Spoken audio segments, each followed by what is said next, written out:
రాధాకృష్ణులు ప్రేమించిన రాధకి ఒంటరితనం మిగిల్చి మరొకరిని పెళ్లి చేసుకున్నాడు. అలా జరగబోతుందని నా కిరణ్ ఆ రోజు ఇది నాకు కానుకగా ఇచ్చావు.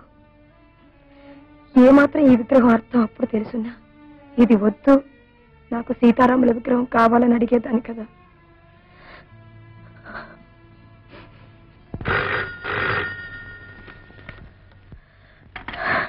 హలో, ఎస్ జ్యోతి స్పీకింగ్. చెప్పు.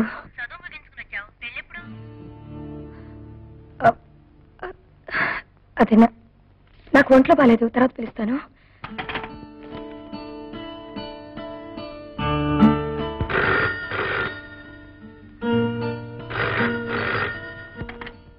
హలో, జ్యోతిని మాట్లాడుతున్నాను. ఏంటి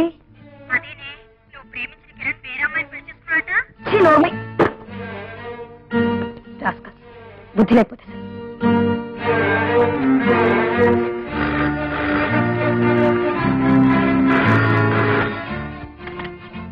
ఎవరు? జ్యోతిని మాట్లాడుతున్నాను. ఏంటి? ఇదిగో మీకందరికి బుద్ధి ఉందా అసలు? నా పర్సనల్ విషయంలో ఎందుకు జోకి కలెక్ట్ చేసుకుంటున్నారు? ఇదిగో behave your self idiots.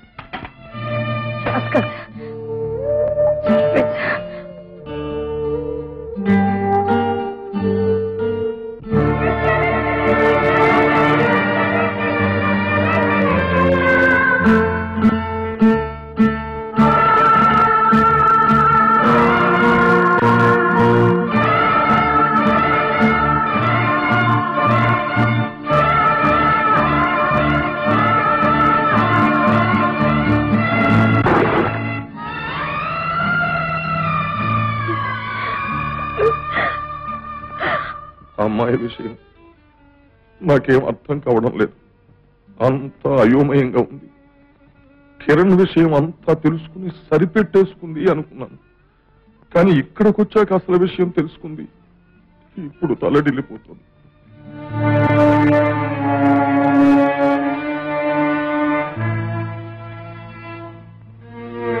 Daddy, ఏమమ్మా? నాతో చిన్న రిక్వెస్ట్. ఏమిటమ్మా? చెప్తే చేస్తారా? నువ్వు అడిగింది నేను ఎప్పుడైనా కాదన్నానమ్మా. ఏమిటిది? కిరణ్ వెంటనే ఉద్యోగం నుంచి తీసేయాలి. ఇంత హఠాత్తుగా తీసేస్తే అతని పరిస్థితి?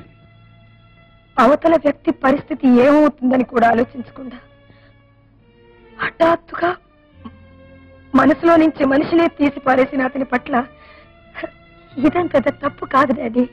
కానీ డాడీ ప్లీజ్, అతను మన ఫ్యాక్టరీలో పనిచేస్తూ మన ఇంటికి వస్తూ పోతూ నాకు కనిపిస్తూ ఉంటే నా మనసులోని గాయం మానదు డాడీ. అతని రూపాన్ని, జ్ఞాపకాల్ని పూర్తిగా నేను మనసులో నుంచి చెరిపేయాలంటే అతను నాకు కనిపించకూడదు. That's all.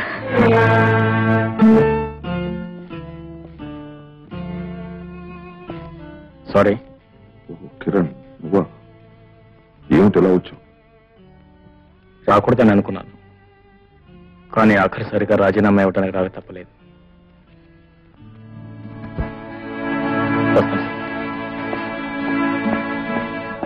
రాధా, రాధా, వస్తున్నా. త్వరగా సామాన్లను సర్దేసి. ఏమిటండి, ఏం జరిగింది? మనం ఇల్లు ఖాళీ చేస్తున్నాం. ఎందుకని? ఎవరాలని తర్వాత చెప్తాను, ముందు నేను చెప్పిన పని చేయి. కమా. ఏమిటి బాబు ఇంత హఠాత్తుగా? అవును నాన్నగారు, ఉద్యోగాన్ని రాజీనామా ఇచ్చాను. వాళ్ళ ఇంట్లో ఉండటం గౌరవం కాదు. అన్నీ ఆలోచించావా? ఆలోచించే నిర్ణయానికి వచ్చాను నాన్నగారు. మేడం, మన నర్సింగ్ హోమ్ కావలసిన ఫర్నిచర్ లిస్ట్ అవుతాను. 50 బెడ్లు, 25 మినీ సోఫా సెట్లు. అంటే ఒక్కో రూమ్ కి ఒక్కో సెట్ అన్నమాట అండి. అతను ఇల్లు కూడా ఖాళీ చేశారట. ఎవరి గురించి మేడం మీరు అడిగేది?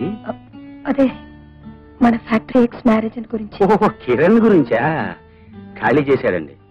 ఊరికనే చేశాడా? అనరాని మాటలన్నీ అని మరీ ఖాళీ చేశాడు. ఏమన్నాడు? ఎవరిని గురించి అన్నాడు? ఇంకెవరినంటాడు మేడం? ఇండైరెక్ట్ గా మిమ్మల్నే అన్నాడు. బోర్డు ఉద్యోగం తీసేస్తే వెళ్లి కాళ్ళ మీద పడతాననుకుంటుందేమో. నేను కావాలనుకుంటే 1,000 ఉద్యోగాలు వస్తాయా అన్నాడండి. పైగా తనకి పెళ్లి కాదేమో కానీ నాకు ఉద్యోగం రాదన్న భయం ఏం లేదన్నారండి. కిరణ్, నా జీవితాన్ని నాశనం చేశావు. నీ జీవితాన్ని ఎలా సంతోషంగా గడుపుతావు నేను చూస్తాను. Very good mister Kiran. మీ క్వాలిఫికేషన్స్ సర్టిఫికెట్స్ ని బ్రహ్మాండంగా ఉన్నాయి. మీలాంటి వారే మా కంపెనీకి కావాలి మేము అనుకుంటున్నాం. Thank you very much sir. రేపే మీరు వచ్చి మా మేనేజర్ని కలుసుకోండి. ఆయన మీకు అపాయింట్మెంట్ లెటర్ ఇస్తారు. Very well sir. ఆ తర్వాత మర్నాటి నుంచి ఎక్స్క్యూజ్ మీ. హలో హలో, బాబు స్పీకింగ్. నేను రామదాసుని మాట్లాడుతున్నాను. కులాసారా? హలో, నమస్తే సార్. కిరణ్ ఫైల్ చూస్తున్నారా? అవును, ఇప్పుడే చూస్తున్నాను. ఆ ఉద్యోగం రిజర్వ్ చేసి ఉంచండి. ఏమిటి? ఆ ఖాళీలో ఎవరిని ఇద్దరు అమ్మాయి గారు చెప్పమన్నారు. అమ్మాయి గారు చెప్పారా?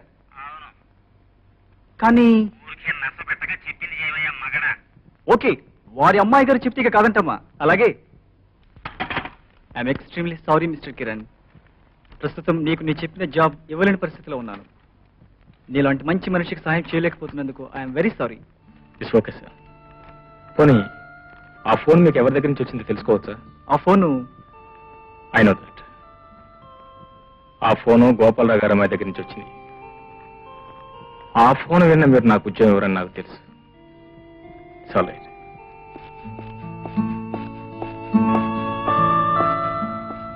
నేనే కలెక్టర్నా?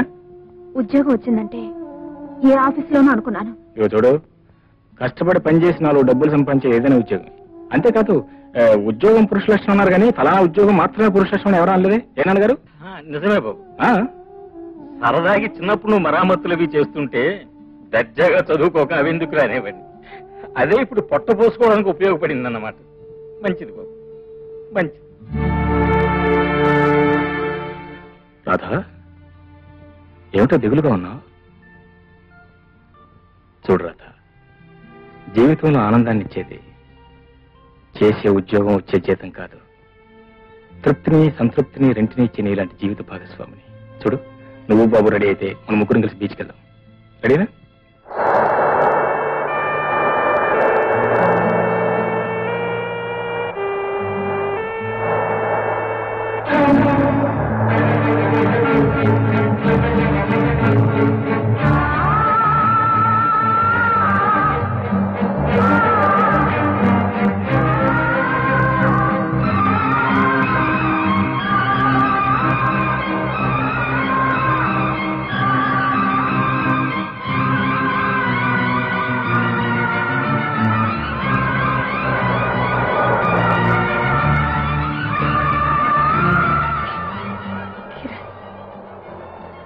నువ్వు నాకు చాలా అన్యాయం చేశావు.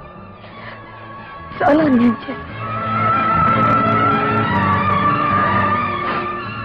నేను చెప్తున్నాను అని మీరు అనుకోకపోతే మీకు ఒక మాట చెప్తాను మేడం. ఏంటి? నేను వస్తుతహా ధర్మరాజు లాంటి వాడిని. నన్ను ఎవరెన్ని మాట్లాడినా నాకు కోపం రాదు. కానీ నాకు తిండి పెట్టే మనుషుల్ని, ముఖ్యంగా తమరిని తప్పుడు మాటలంటే నేను సహించలేను మేడం. నన్ను గురించి ఏమన్నాడు? వదిలేయండి మేడం, కుక్కలు సవాలక్ష మరుగుతాయి, మనం పట్టించుకోకూడదు. మన నర్సింగ్ హోమ్ దాస్ గారు, ముందు అతనన్న మాట్లాడేట చెప్పండి. ఎదురుపడి నాతో ఏమీ అనలేదు మేడం, ధైర్యం లేక. కానీ ప్రతిరోజు కార్మికుల కార్యక్రమం లాగా 10 మందిని పోగేసుకుని ఇష్టం వచ్చినట్టు వాగుతున్నట్ట. ఏమని వాగుతున్నట్ట?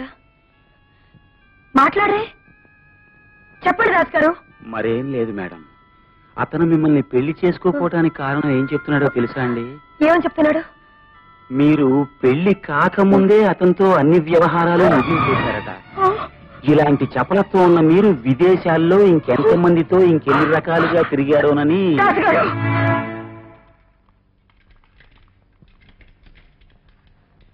కిరణ్, ఓనర్ గారు రమ్మంటున్నారు. వస్తున్నా పద.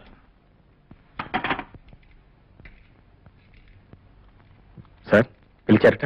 నీకో విషయం చెప్పాలి, అది ఎలా చెప్పాలో అర్థం కావడం లేదు.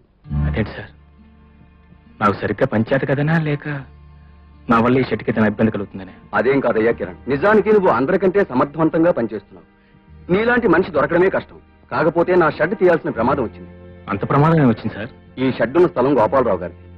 వారి మంచితనం మీద అతి తక్కువ అద్దిస్తూ ఉంటున్నాను. అర్థమైంది సార్. నన్ను పనిలో నుంచి తీసేయకపోతే మీ షెడ్ ఎక్కడి నుంచి తీసేయాల్సి ఉంటుందని మీకు అక్కడి నుంచి కబురు వచ్చి ఉంటుంది, అంతేనా? నా వల్ల మీకు ఎలాంటి కష్టం నష్టం కలగటం నాకు ఇష్టం లేదు. నన్ను మీరు తీసేసే ముందు నేనే వెళ్ళిపోతాను. సెలవు. అమ్మా జ్యోతి, జీవితంలో తగిలిన ప్రతి దెబ్బను గుర్తు పెట్టుకోకూడదమ్మా, మర్చిపోవాలి. గతం అనేది ఒక మంచు కొండ తల్లి. అది కరిగిపోవాలి. జరిగిందంతా మర్చిపోయి హాయిగా పెళ్లి చేసుకోమ్మా. డాడీ, మీరేం చెప్పినా వింటాను. నా పెళ్లి విషయం తప్ప. అలాగంటే ఎలాగమ్మా? తన బిడ్డ పెళ్లి చేసుకుని పిల్లా పాపలతో కళకళ్లాడుతూ కాపరం చేసుకుంటూ ఉంటేనే ఏ కన్న తండ్రికైనా ఆనందం, మనశ్శాంతి. డాడీ ప్లీజ్, మీరైనా నన్ను అర్థం చేసుకోండి. మీకు మనశ్శాంతి చేకూర్చడానికి ముందు నాకు నేను మనశ్శాంతి చేకూర్చుకోవాలి కదా. అందుకే నర్సింగ్ హోమ్ ఓపెన్ చేసి ఆ ప్రజాసేవలో నన్ను నేను మర్చిపోవాలనుకుంటున్నాను.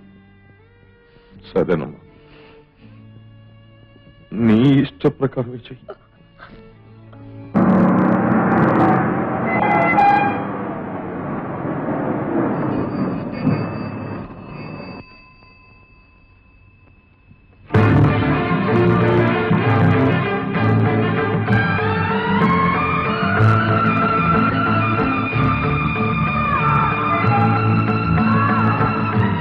ఎన్ని లీటర్స్? 40 liters, ½ liter oil.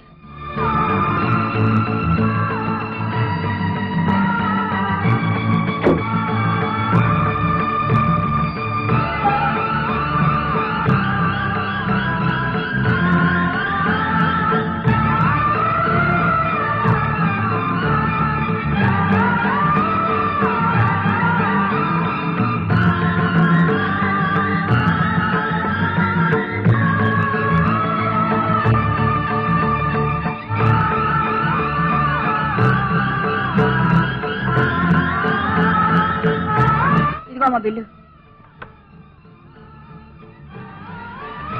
చిల్లర ఉంచుకో. అలాగమ్మా.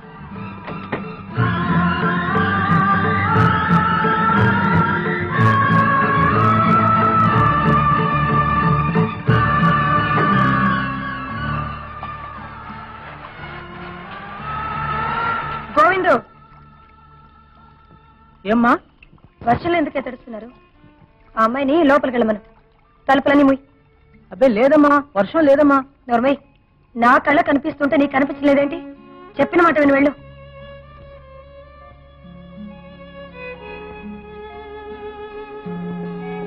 అమ్మా జ్యోతి, వాడికి ఏమైనా బుద్ధుందా? అది బయట వర్షం కురుస్తుంది, తలుపులు మేమంటే వర్షం కురవటం లేదంటున్నాడు. పిచ్చోడు అసలు. బయట వాన కురవడం లేదమ్మా, నీ కళ్ళల్లోనే నీరు కురుస్తుంది.